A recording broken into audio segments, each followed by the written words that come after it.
चीज रिंग उपकरण मैदा 250 ग्राम, लहुणी 50 ग्राम, चीज 50 ग्राम कोरा होइथिबो। गरम मसला गुंड 1 चा चामच, लुण अध चा चामच, जुआणी गुंड स्वाद अनुसार, छाणिबा पई रिफाइन तेल।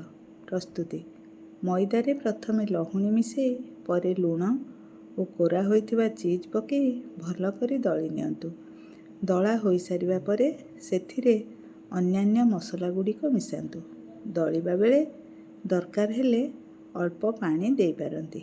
मसला मिसिबा परे मैदा छिंची बेली नियंतु। कंटा साहाय्य छोट छोट फुटा करी सेही फुटारू लंबा लंबा आकार रे काटी नियंतु। एहा परे प्रति खंड को रिंग भली आकार रे मोड़ी गैस रे कड़ाई बसई रिफाइन तेल गरम करंतु।